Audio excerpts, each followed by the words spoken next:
Bien le bonsoir, merci de nous recevoir chez vous. Voici les titres de cette principale édition de la soirée. Le chef suprême des armées est à Kédougou au chevet des populations sinistrées. En effet, les Sénégalais ne savent plus où donner de la tête, affectés par le débordement des eaux fluviales. Bassirou Diomaye Diakhar Faye salue l'implication des forces armées dans les opérations de secours et de soutien aux populations touchées par cette catastrophe naturelle. Nous serons également à Beli Diallo, un village situé dans le nord du pays. Sur place, le décor est le même, des populations dans le désarroi, leurs habitations et champs envahis par les eaux du fleuve. La particularité est que certains sont réfractaires à l'idée de quitter la localité affectée. Vous entendrez l'adjoint au maire de Ogo dans cette édition. Pendant ce temps, l'on prépare les législatives. Je vous rappelle la date, le 17 novembre prochain. Dans ce cadre, le Conseil national de régulation de l'audiovisuel et la télévision nationale, la RTS, ont convoqué les différents mandataires des listes concurrentes pour statuer sur les modalités de couverture médiatique de la campagne électorale et par la même occasion procéder au tirage au sort pour l'ordre de passage. Et puis au Liban, plus de 700 Sénégalais sont sous la menace des bombardements. L'ONG Action pour les droits humains et l'amitié Adaha déplore donc le laxisme des autorités sénégalaises. Ses membres demandent le rapatriement des compatriotes avant que le pire ne se produise.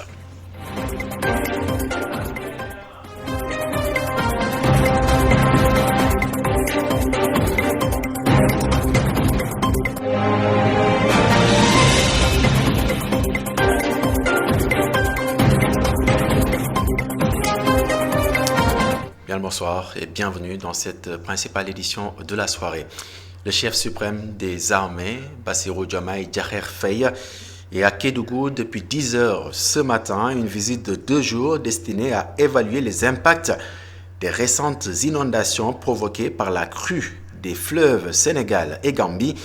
Bassirou Diomaye Diakhar Faye a été accueilli par le ministre de l'Éducation nationale, Moustapha Guirassy, et les autorités locales. Il a ensuite entamé sa tournée par une rencontre avec les militaires du 34e bataillon d'infanterie du camp Fodéba, ce qui lui a permis de souligner l'implication des forces armées dans les opérations de secours et de soutien aux populations touchées par le débordement des fleuves. Le président de la République prévoit également de se rendre sur différents sites où de nombreuses familles ont été affectées par les débordements des eaux fluviales. Le constat est que la région de Kédougou, à l'image d'autres parties du pays, subit actuellement d'importants dégâts matériels, forçant ainsi les populations à quitter leurs maisons inondées. Nous y reviendrons bien naturellement dans nos prochaines éditions. Et puis nous nous rendons dans le nord, dans la région de Matam précisément, pour vous faire découvrir. Pour faire découvrir donc un autre village tout aussi envahi par les eaux du fleuve, il s'agit de Beli Diallo. Là-bas, certains habitants ont quitté leur maison pour donc se réunir à la sortie de la localité. Ils attendent ainsi l'appui des autorités du pays, nous dit Amadou Mardiallo. Après les vagues d'alerte des populations, les eaux du fleuve ont fini par occuper le village de Beli Diallo, situé sur la partie sud de Dandemayo, à 3 km de la capitale régionale. Les habitants n'ont pas fermé l'œil de la nuit à cause de l'envahissement des eaux. Le chef de village de la localité, Mamadou Abdoul Kamara, fait le point de la situation. L'eau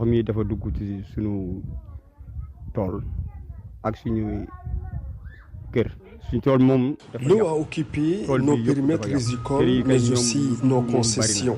Beaucoup de maisons sont sous les eaux et des dégâts matériels. Hier, on n'a pas dormi toute la nuit.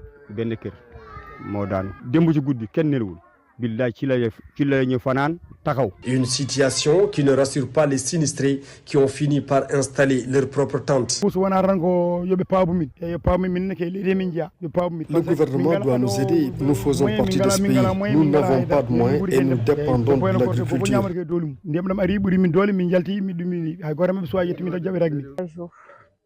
Depuis 3 jours, nous battons avec l'eau. Mais hier nuit, vers 19h, avec le vent qui est venu, l'eau a envahi tout le village, entré dans les maisons. Donc on était obligé de sortir et nous abriter au bord de la route comme ça. On donne de l'aide.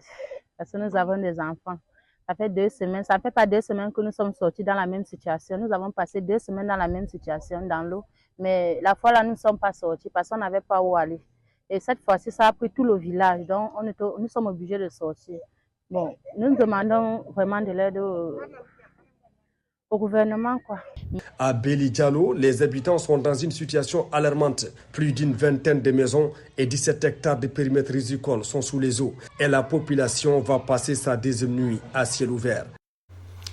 La situation des populations de Beli Diallo est préoccupante. Vous l'avez remarqué donc, leurs habitations et champs sont complètement envahis par les eaux. Malgré tout, certains ont décidé de rester sur place.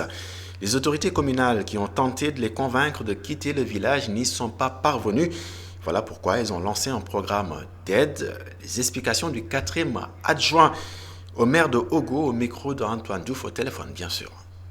La situation de la population de Beli Diallo est très critique et c'est pas seulement Beli Diallo, nous avons 2 autres villages, Garli et Beli Tchoui, qui sont en alerte rouge parce que ces 2 villages aussi sont entrés par l'eau. Le village de Beli Diallo qui a déjà quitté leur maison pour les maisons restantes debout, il y a des maisons qui sont déjà tombées, voilà, ils ont quitté leur maison, ils sont maintenant allés juste à côté, à 100 mètres, dans un petit espace qui fait même pas 1 hectare, avec 24 familles, avec des enfants, des femmes et tout. Ils sont là-bas sous les tentes. Donc c'est une situation très critique et c'est des populations qui cultivent des champs de riz. Les champs de riz sont submergés sur une superficie de 17 hectares qui est déjà irrécupérable. Donc ils ont perdu leur vivre, ils ont perdu leur maison, voilà, ils ont perdu leur champ. Donc c'est une situation très critique pour ces populations. Qu'est-ce que la mairie a fait pour les assister? Au début de l'hivernage, lorsque l'eau a commencé à monter, il y avait une petite brèche qui traversait le village, qui partait vers le niveau le plus bas des champs de Wallo, que nous appelons des champs de décrue. Donc ils ont fait, avec leurs moyens de bord, ils ont fermé ces petites brèches avec des sacs de sable. En ce moment, on est parti voir la situation avec le sous-préfet pour voir quels sont les moyens préconisés pour aider ces populations. Et après ce moment, l'eau s'est retirée. Et lorsqu'il y a eu l'alerte des services de l'OMS pour dire que l'eau va revenir, en ce moment, ils sont partis encore les assister pour voir est-ce qu'ils sont prêts à quitter là où ils habitent pour aller un peu plus loin. Finalement, on a essayé de voir est-ce qu'ils sont prêts à partir, à quitter cette zone avant que l'eau n'arrive, mais ils ne l'ont pas voulu. Nous sommes en train de les convaincre pour quitter, pour les recaser là où ils veulent. La solution qu'on a pris, qu'ils ont souhaité, c'est qu'on puisse les appuyer en tente. Et hier, la mairie a acheté des tentes pour mettre à la disposition de toutes les familles des tentes dans n'importe quel village où ils veulent être recasés. Pendant ce temps, les politiques préparent les législatives du 17 novembre prochain. Le Conseil national de régulation de l'audiovisuel et la télévision nationale, la RTS, ont tenu donc une réunion hier soir avec les mandataires des différentes listes concurrentes. Étaient à l'ordre du jour les modalités de couverture médiatique de la campagne électorale. Et puis par ailleurs, un tirage au sort avait également été fait bien sûr, pour ainsi définir l'ordre de passage. C'était en présence d'Anta Gaindoya. Pour préparer la campagne électorale en vue des législatives du 17 novembre, le Conseil national de régulation de l'audiovisuel a convié les mandataires. Donc je remercie tout le monde vraiment pour le sérieux qui a prévalu tout au long des travaux. Bien que nous ayons démarré en retard, mais franchement, on a tenu dans des délais relativement courts à boucler tout ce qui était prévu au programme, à savoir donc examiner les propositions qui ont été faites relativement à la couverture de la campagne électorale pour la propagande donc, des listes engagées, des 48 listes, et également par rapport aux préoccupations soulevées pour ce qui est des contraintes techniques auxquelles la RTS est confrontée. Après la discussion, le CNRA a procédé au tirage au sort pour déterminer l'ordre de passage des listes. Union nationale pour l'intégration, le travail et l'unité.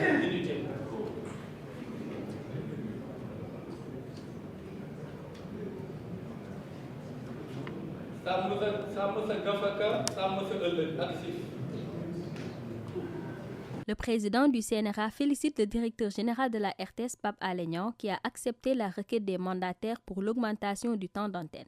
Je dois remercier tout le monde et en particulier la RTS, Pape Alé Niang, qui a accepté vraiment très facilement d'accéder finalement à la demande majoritairement exprimée, à savoir l'augmentation du temps d'antenne. Ce n'était pas évident parce qu'on sait qu'en matière de télévision, une seule minute, C'est vraiment beaucoup de contraintes, beaucoup d'efforts, beaucoup de travail derrière. Mais Pape Alé a accepté de bonne grâce d'accéder à cette revendication finalement majeure de la plupart des intervenants, ce qui fait que nous avons avancé très vite. Pape Alé Niang s'est entendu avec les mandataires pour une rencontre ce lundi à 15h afin de discuter du canevas de travail pour une campagne électorale apaisée. Et puis nous poursuivons cette édition avec une autre date, lundi 21 octobre, date de la rentrée universitaire dans un environnement de chantier, notamment ici à Dakar. En chantier puisque les pavillons T, U et V de l'université Cheikh Anta Diop de Dakar sont donc en réflexion, une situation qui inquiète les étudiants. Ils n'approuvent pas la reprise donc des cours. Dans ces conditions, Koumba Sey a fait un tour à l'université Cheikh Anta Diop de Dakar. Le campus social va réouvrir demain. La rentrée est prévue pour ce lundi. Les travaux ne sont pas encore achevés et certains pavillons vont être en réparation. Mangodou Massaka Traoré pense qu'on devrait reporter la date de la rentrée universitaire. Normalement, je ne le pense pas. Parce que déjà, vous avez dit qu'il y a des bâtiments qu'on doit démolir. Et avec ça, je sais que les étudiants vont mener une vie dure. Parce que déjà, actuellement, on a retenu les bourses. Moi, je pense, ce que j'aurais proposé, qu'on repousse la date. Parce qu'on doit démolir les bâtiments et après l'ouverture, les étudiants devront venir. Et avec ça, il y aura vraiment un problème de logement. Ouais. Cheikh Diouf trouve qu'il fallait d'abord régler les problèmes de codification avant de reprendre les cours. Qui va se poser. Parce qu'on nous parle déjà que les pavillons U et T sont en réflexion. Maintenant, ces étudiants qui y logeaient déjà, où est-ce qu'ils vont passer les nuits sans autant même parler des nouveaux bacheliers, c'est-à-dire ceux qui ont le bac en 2024. Ça va poser un problème. C'est-à-dire, à mon avis, ce qui était peut-être plus judicieux, c'est de pouvoir régler d'abord la question du logement avant de dire aux nouveaux de venir faire les inscriptions pédagogiques ou même commencer leurs cours. Merci beaucoup. Oulimata Dia, une ancienne étudiante qui vient souvent au campus, elle estime que l'ouverture est précipitée. Il ne fallait pas mettre les charrues avant les bœufs. Il fallait d'abord penser à détruire les pavillons, les reconstruire avant l'ouverture des classes. D'ores et déjà, donc comme le coup est déjà parti, ce qu'il devrait faire, c'est d'ouvrir les campus, d'arrêter les travaux,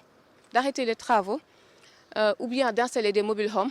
Les étudiants pourraient dormir là-bas, je ne sais pas moi. En tout cas, les logements coûtent cher à Dakar.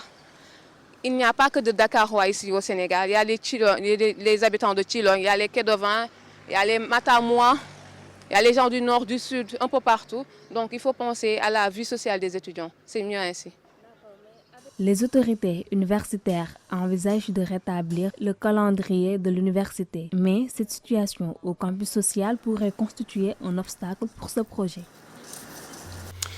Santé dans cette édition avec le collectif des médecins, pharmaciens et chirurgiens dentistes en spécialisation au Sénégal qui a donc décrété depuis le mercredi dernier une grève de 72 heures avec arrêt de toutes les activités hospitalières.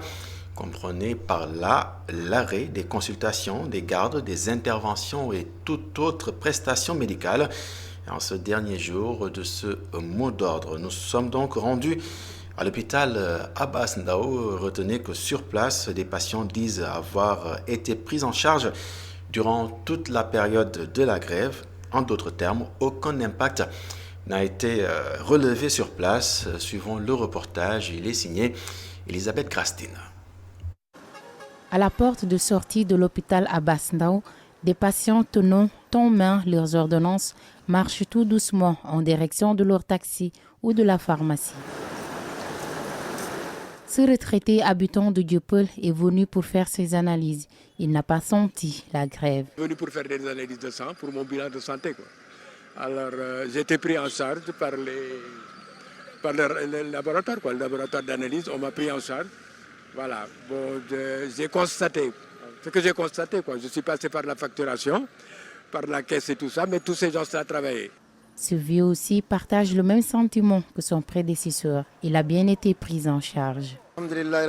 À l'intérieur, je n'ai pas senti cette grève. Je l'apprends de toi comme ça. D'ailleurs, j'ai bien été pris en charge aujourd'hui. J'ai fait mes analyses et j'attends les résultats.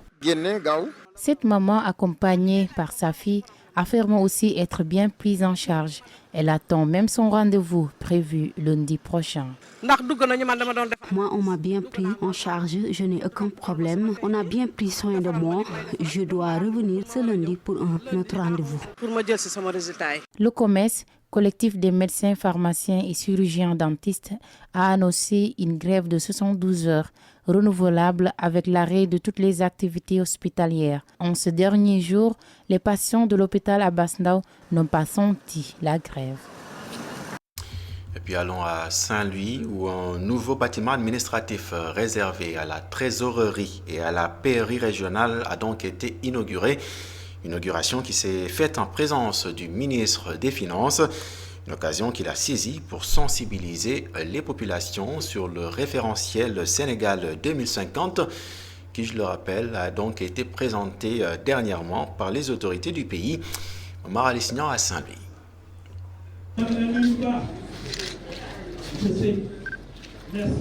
La trésorerie pairie régionale de Saint-Louis dispose désormais de nouveaux locaux qui viennent d'être inaugurés par le ministre des Finances et du Budget.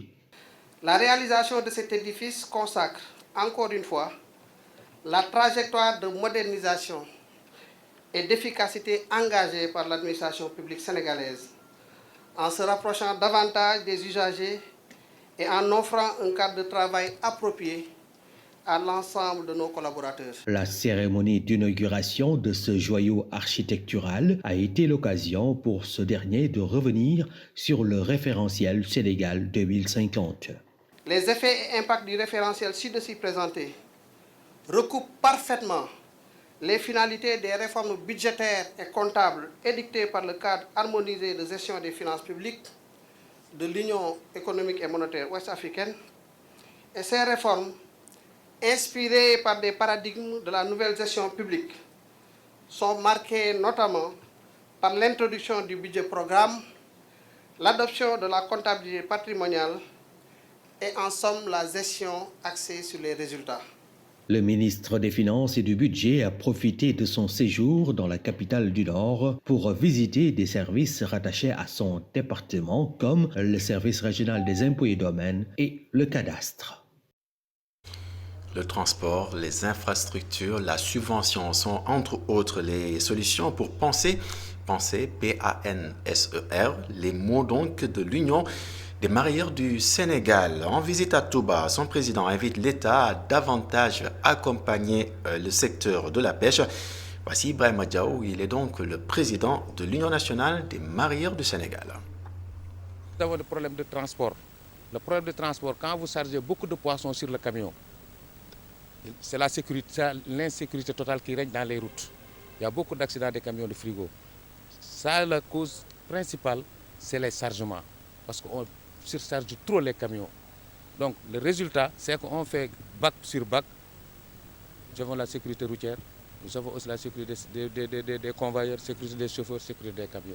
C'est pour ça que nous demandons à l'État de nous accompagner sur ce projet-là. Parce que le projet-là, vraiment, je pense que ça va sortir les mareyeurs de l'embarras.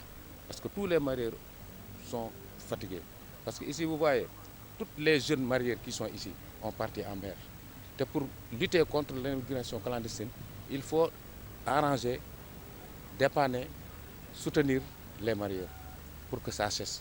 Nous sommes en train de combattre ça parce que dimanche, le 19, on va à Kafountine pour faire des sensibilisations sur l'immigration clandestine. Donc les mareyeurs sont fatigués, ils n'ont pas de soutien de l'État parce que l'État n'a rien fait pour les mareyeurs. L'État doit nous subventionner les bacs. Parce qu'ils subventionnent l'essence, ils subventionnent les moteurs, ils subventionnent les gilets de sauvetage. Pourquoi pas les mareyeurs? Subventionnent les autres issus de travail.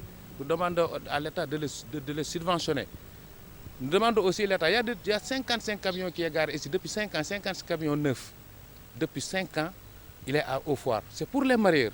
Les camions frigorifiques, on les donne avec les mareyeurs. On les donne aux mareyeurs pour que les mareyeurs puissent bénéficier du soutien de l'État.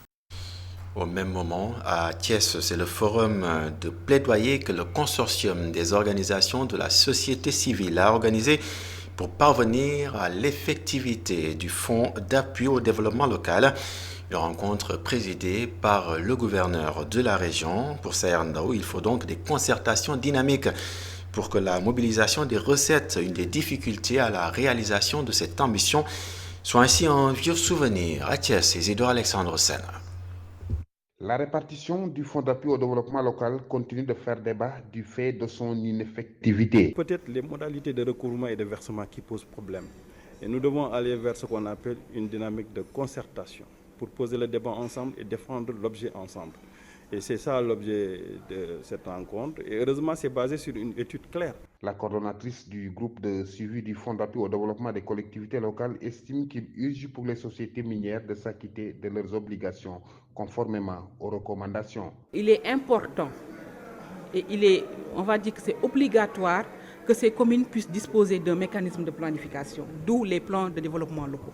Mettre la pression aux entreprises minières via le ministère de tutelle pour voir comment rendre effectifs ces versements, que les populations qui sont vraiment les bénéficiaires puissent bénéficier de ces fonds à travers des projets durables. Un cadrage dans le fonds permettrait la rentrée des fonds, mais en même temps revoir la responsabilité sociétale d'entreprise. Les externalités de ces sociétés-là causent beaucoup de tort aux communautés. Et nous devons les réparer. Et cette façon de réparer passe par plusieurs leviers, dont la mobilisation de ces fonds d'appui au développement local. Et ça ne doit plus tarder. Maintenant, ce qu'il faut définir, c'est quand est-ce qu'au moment de l'année, on doit mettre à disposition ces fonds. Cette rencontre rentre dans le cadre du suivi des visites effectuées par un collectif d'organisations de la société civile dans les arrondissements de Thiénaba, notamment dans la commune de Ngoundiane et dans l'arrondissement de Meouane, des zones à forte concentration d'entreprises minières. Parlons à présent de la crise au Liban, conséquence donc de la guerre israélo-palestinienne avec plus de 700 Sénégalais sous la menace des bombardements. Le 7 octobre dernier, une de nos compatriotes y avait donc rendu l'âme. En conférence de presse, l'ONG Action pour les droits humains et l'amitié Adaha déplore donc le laxisme des autorités sénégalaises, un laxisme lié notamment à une promesse non tenue de rapatriement des Sénégalais installés dans ce pays du Moyen-Orient. Voici donc un témoignage poignant de cette femme, Aminé El Ali. Elle est au micro de Moussa Dia. Au Liban, j'étais trop eu des problèmes parce que le bombardement était à côté de moi. Il y a le mari de ma copine, il s'est décédé devant moi. Alors tout ce que je vois, je le vois tout le temps. J'aime bien oublier tout ce qui s'est passé, mais je ne peux pas. Et il y avait des gens qui m'ont aidé. Je suis restée de 3h l'après-midi jusqu'à le lendemain dans la rue. Il y avait des gens qui m'ont donné un coup de main pour rentrer à Beyrouth, pour partir à Beyrouth. Bon, je suis arrivée à Beyrouth. Il n'y avait pas d'appartement, ni quelqu'un, ni partir. J'avais personne qui était à côté de moi. Je suis restée dans la corniche. Je suis restée 3 jours. Je n'avais ni à manger, ni rien du tout à la main. J'avais que mes papiers. Mais avec les bombes, j'ai commencé à vomir du sang. Je souffrais bien. Mais alhamdulillah, Dieu m'a envoyé quelqu'un qui m'a donné un coup de main pour venir au Sénégal. Il s'appelle Ibrahim Alouche.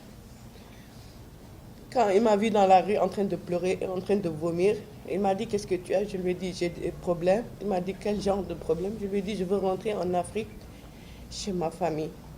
Il m'a dit « Si tu veux, je peux te couper un billet d'avion, tu pars ». Je lui ai dit « Il n'y a pas de problème ». Moi, j'ai cru qu'il était en train de se blaguer avec moi. Mais en vérité, que Dieu l'a envoyé chez moi, il est parti à Turquie et moi, je suis rentrée au Sénégal. Mais la souffrance me touche tout le temps. Et j'aime bien que vous donnez un coup de main à mes sœurs et à mes frères qui sont au Liban pour venir. Parce qu'il y a beaucoup de souffrance en ce moment là-bas. Beaucoup. À l'instant donc, Aminé El Ali qui parlait au nom de l'ONG Action pour les droits humains et l'amitié Adaha qui demande donc le rapatriement des Sénégalais installés au Liban. Fin de ce rendez-vous avec l'information. Merci de l'avoir suivi. Excellente soirée. et censure des programmes en compagnie de la télévision, bien sûr, d'ici et d'ailleurs.